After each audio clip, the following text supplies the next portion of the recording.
बघू शकता आज आपली झाली प्युअर खानदेशी गावठी चिकन करी।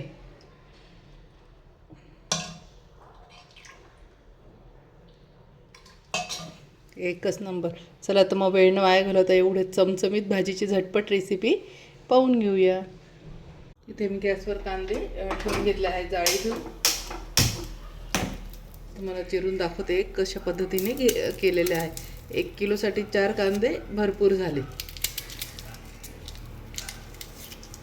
अशा पद्धतीने आपण वांग्याच्या फोडी करतो। चारी बाजूनी भाग करून घ्यायचे आहे। मस्त आता हे गॅसवर भाजून घ्यायचे आहे। त्यानंतर मी इथे 2 खोबऱ्याच्या वाट्या घेतलेल्या आहे। 2 खोबऱ्याच्या वाट्या जर घेतल्या तर 8 ते 10 लोकांची भाजी एकदम आरामशीर होऊन जाते। प्रमाण लक्षात ठेवा तुम्ही। जर 10 लोकांची करायची असेल तर तुम्ही अजून यामध्ये 4 कांदे घ्यायचे आहे। हे छोटे कांदे आहेत त्याच्यामुळे मी हे 4 घेतले आणि 10 लोकांची भाजी करायची तर अजून तुम्ही 4 कांदे घ्यायचे म्हणजे 8 घ्यायचे आहे। आणि 2 खोबऱ्याच्या वाट्या घ्यायच्या आहे। आणि 5 लोकांची भाजी करायची 5 नाही जास्त होऊन जाणार याच्यामध्ये भाजी। 6 ते 7 लोकांसाठी 4 कांदे आणि 1 मोठी खोबऱ्याची वाटी घ्यायची आहे। कारण की यामध्ये आपण दाण्याचे पीठ पण टाकणार आहोत। खोबऱ्याची वाटी पण याच्यावरच मी अशी ठेवून आणि मस्त भाजून घेत आहे।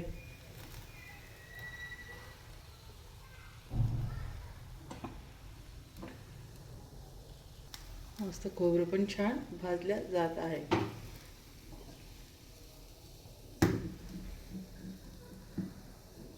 बघू शकता खोबरं छान उलट पालट करून भाजून घ्यायचं आहे। कांदे पण छान उलटे पालटे करून भाजून घ्यायचे आहे आपले हे। असे भाजल्याने चवच खूप छान वेगळी येते।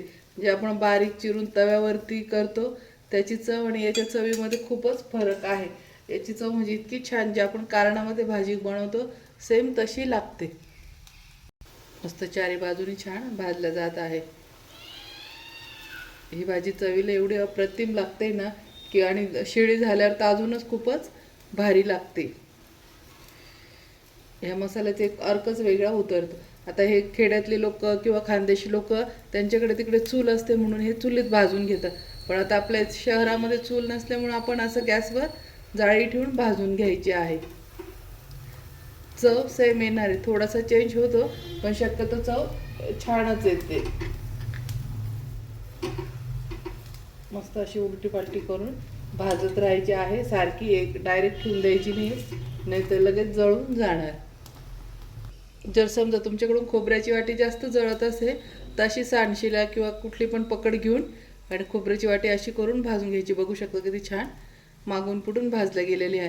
म्हणजे जेणेकरून तुम्ही जर पहिल्यांदा भाजत असाल किंवा नेहमी तुमच्याकडून जळत असेल आणि आतून कच्ची राहत असेल आणि वरतून खूप जळत असेल तर अशा प्रकारे तुम्ही चिमटा वगैरे घेऊन आणि अशी भाजायची आहे। जिथं जास्त इथं जो मोठा जाळा आहे त्याच्यामध्ये अशी धरायची आहे म्हणजे जेणेकरून आतलं खोबरं पण खूप छान ह्या पद्धतीने भाजल्या जातं। बघा अशा पद्धतीने सर्व आता आपण उलटी पालटी करून भाजून घ्यायची आहे।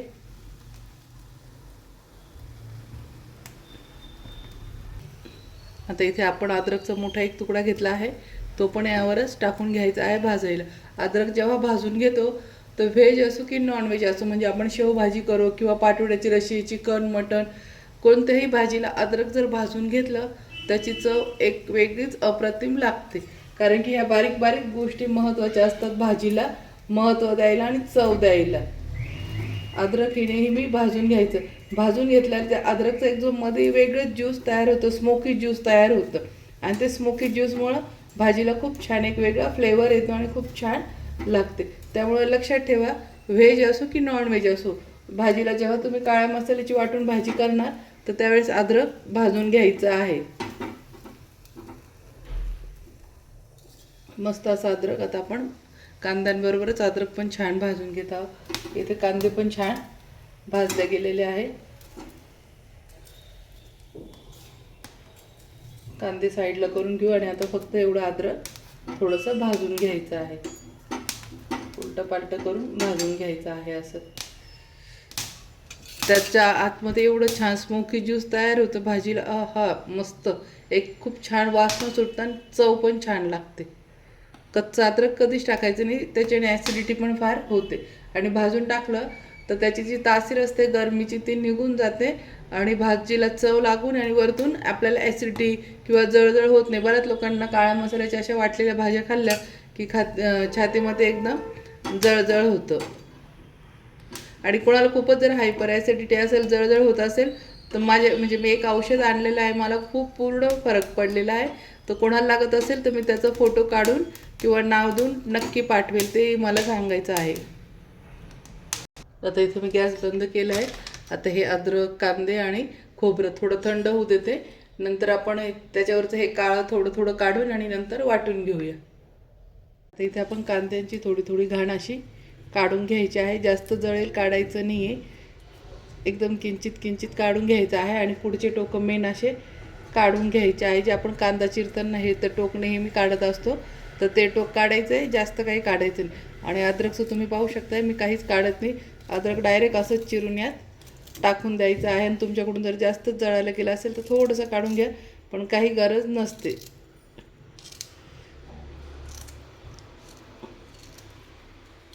इथं अशा पद्धतीने मी आता हे सर्व अद्रक पण कापून घेतलेलं आहे.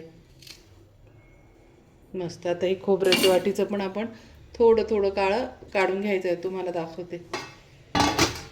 इथे हे जे आहेत एकदम थोडं थोडं असं काढून घ्यायचं आहे, खूप पण नाही काढायचं आहे, आपली खोबऱ्याची वाटी नाही तर वाया जाईल. असं फक्त चाकूने थोडं थोडं चाकूने किंवा चमच्याने असं खरडून घ्यायचं आहे.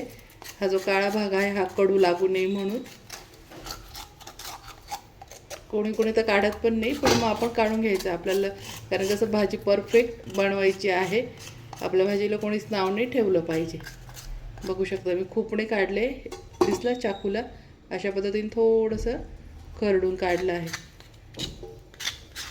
आता आपण याचे तुकडे करून घेऊया.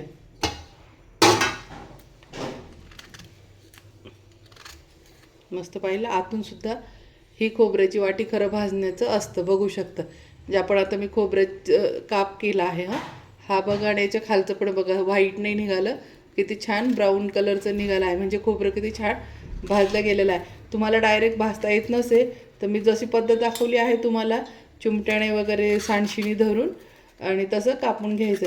आता मी सगळ्या खोबऱ्याचे तुकडे आधी करून घेते. लसूण टाकून घेत आहे, लसूण पण भरपूर टाकून घेतलेला आहे. हा 4 कांड्यातच ओलून एवढा 1 मूठ झालेला आहे. त्यानंतर मी कोथिंबीर पण पाहिली किती घेतली आहे, 1 मूठ एकदम दाबून घेतलेली आहे. आणि काड्या पण भरपूर घेतलेल्या आहे. मी पाल्यापेक्षा मी काड्या जास्त घेतलेल्या आहे. काड्यांमुळे भाजीला खूप एक वेगळी छान चव येते.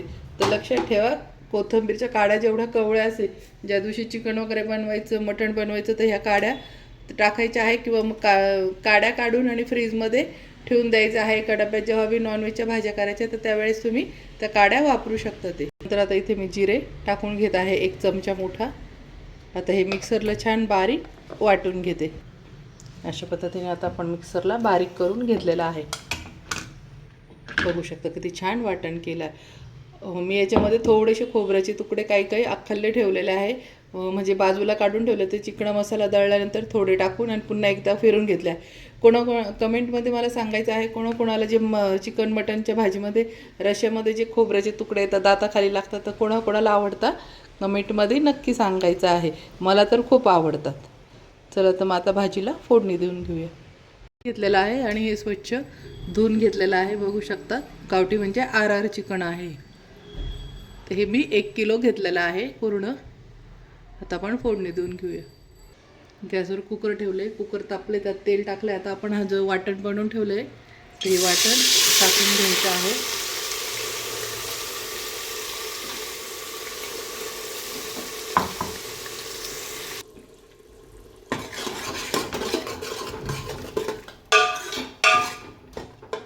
मंद आचेवरच ठेवायचं. आता त्यामध्ये आपण हळद टाकून घ्यायची आहे.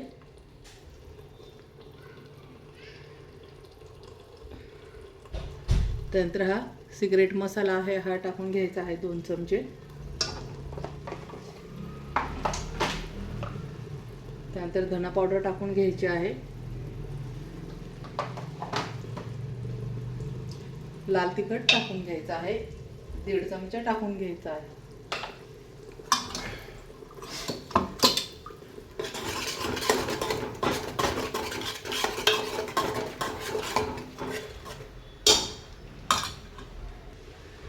हा जो आहे हा चिकन मटन मसाला मी होममेड बनवलेला आहे. याची रेसिपी मी लवकरच टाकणार आहे. बघू शकता जो आपण बाहेरून एव्हरेस्टचा मटन मसाला चिकन मसाला आणतो सेम कलरसुद्धा तसाच आहे, सेम तसंच टेक्स्चर आहे त्याचं. याची पण रेसिपी मी लवकरच शेअर करणार आहे. हा मसाला आपला 2 चमचे टाकून घ्यायचा आहे. तर आता ह्या भाजीमध्ये आपण लवंग मिरे धणा वगैरे जे मसाला दळलं आपण वाटण खोबऱ्याचं त्यात का टाकलं नाही तर आपलं धणा पावडरमध्ये ह्या मसाल्यामध्ये खडे मसाले असल्यामुळं आपण खडे मसाले खूप होऊन जाईल आणि पोटात आग पडेल. त्यामुळं वाटण हे मी साधं करून घेतलेलं आहे. आता थोडंसं पाणी टाकून तेल सुटोस तो छान आपण आता याला परतून घेऊया. सगळ्यात महत्त्वाचं मसाला कधी पण खूप छान तेल सुटोस तो परतून घ्यायचं तरच भाजी एकदम छान प्रॉपर बनते. आता बारीक गॅसवर आपण तेल सुटोस तो तर हा मसाला परतून घेऊ. तोपर्यंत मी गॅसवर तिकडे गरम पाणी करायला ठेवलं. आपण गरम पाणी टाकणार आहोत यात. आता इथे आपण डाळदाण्याचं पीठ किंवा तुम्ही हे डाळदाण्याचा मसाला पीठ दोन्ही म्हणू शकता. याची रेसिपी टाकेल आहे मी ऑलरेडी, तर तिथे जाऊन तुम्हाला बघायचं आहे. हे पण मी मोठे 2 चमचे टाकले आहे. आपल्या भाजीला चव पण खूप छान येईल आणि घट्ट पण होईल. आणि आपल्या ह्या डाळदाण्याच्या पिठामध्ये खडे मसाले पण आहे, त्याच्यामुळं आपण धण्या पावडर येते त्याचे सगळ्याचे खडा मसाला आहे तो खूप छान टेस्ट येणार आहे. आता हे पण छान आता डाळदाण्याचं पीठ टाकल्यामुळं आता भाजीची तर्री जाऊ नये म्हणून तेल सुटोस आपण हे पुन्हा परतून घेणार आहोत. जर डाळदाण्याचं पीठ असं मसाला परतवणं जर टाकलं ना तर आपल्या भाजीची तर्री कधीच जात नसते. आणि वरतून जर घोळून पाण्यात टाकलं तर 100% भाजीची तर्री निघून जाते. मग किती छान बनणं. त्याच्यामुळे डाळदाण्याचं पीठ म्हणा, कोणी त्याला एसूरचं पीठ पण म्हणतं, तर हे पीठ असं मसाला परतवताना त्यात टाकून घ्यायचं आहे. मसाला छान परतवून झाला आहे. आता आपण धुतलेलं चिकन यात टाकून घ्यायचं आहे सर्व.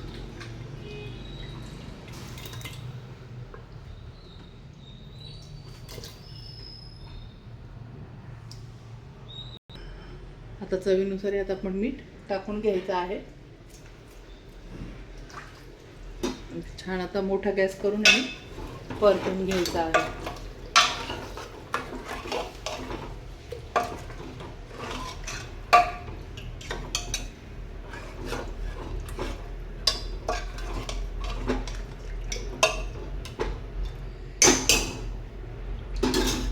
आता हे 5 मिनिटासाठी असंच ठेवायचं आहे. त्याच्यानंतर आपण यात गरम पाणी टाकून घ्यायचं आहे म्हणजे चिकन छान परतवलं जाणार. मस्त बघू शकता की छान परतवलं गेलं आहे. तरी पण छान सुटले. यात आता आपण गरम पाणी टाकून घ्यायचं आहे. जेवढा रस्सा करायचं तेवढं पाणी टाकून घ्यायचं आहे.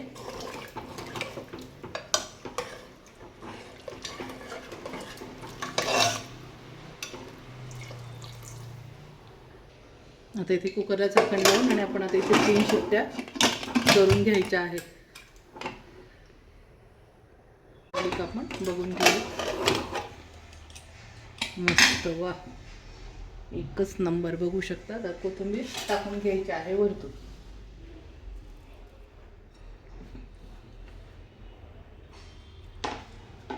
आपली भाजी वरतून कोथिंबीर टाकून घेतली आहे.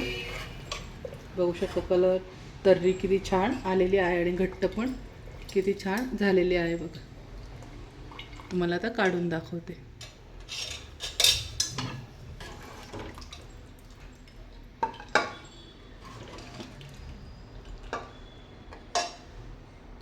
मस्त बघू शकता किती छान तर्री वगैरे आली आहे. तर मैत्रिणींनो मस्त 30 अशी भाजी नक्की बनवून खा. आणि आवडला असेल तर माझ्या चॅनलला लाईक करा, सबस्क्राईब करा आणि शेअर करा. अशाच नवीन नवीन रेसिपी पाहण्यासाठी माझ्या चॅनलला फॉलो करा. Bye bye. भेटूया अशाच नवीन रेसिपीमध्ये.